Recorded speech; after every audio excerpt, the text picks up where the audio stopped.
একদম না। তো কিন্তু আমি ওকে চটকাতে দিই এই জন্যে, কারণ আমার মনে হয় ওদের। অবশেষে সিনেমার অঙ্গন থেকে শুরু করে কিছুদিনের জন্য বিরতি নিয়ে শাকিব খান তার সাবেক স্ত্রী অপু বিশ্বাসকে নিয়ে লন্ডনের মধ্যে ঘুরতে গেছেন। সাথে ছিলেন তাদের একমাত্র সন্তান আবরাম খান জয়ও। হ্যাঁ দর্শক, কথাটা অবিশ্বাস্য হলেও এটাই সত্যি।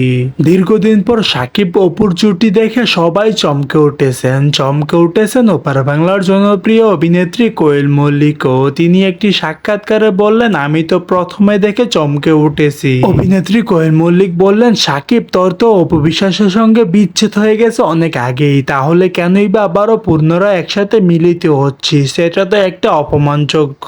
তুই তো আমাদের বাংলা ইন্ডাস্ট্রির মান সম্মান একেবারে মাটিতে মিশিয়ে দিলি, এমনটাই দাবি করে বললেন কোয়েল মল্লিক। চলুন শুনে আসি তার মুখে।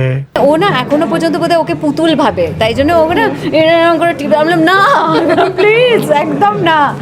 তো কিন্তু আমি ওকে চটকাতে দিই এই জন্যে, কারণ আমার মনে হয় ওদের বন্ডিংটা হওয়াটা ভীষণ প্রয়োজন।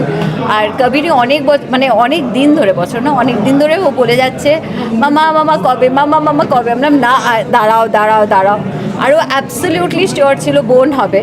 তো তাই জন্য আমি যদিও বলেছি বোন হোক ভাই হোক যাই হোক, ভগবান যাকেই দেবেন যেন সুস্থ দেন, এইসবই। সো দর্শক, আজকের এই ভিডিওটি এই পর্যন্তই। যদি ভিডিওটি ভালো লেগে থাকে তাহলে ভিডিওতে একটি লাইক, একটি কমেন্ট আর অবশ্যই চ্যানেলটি সাবস্ক্রাইব করতে ভুলবেন না।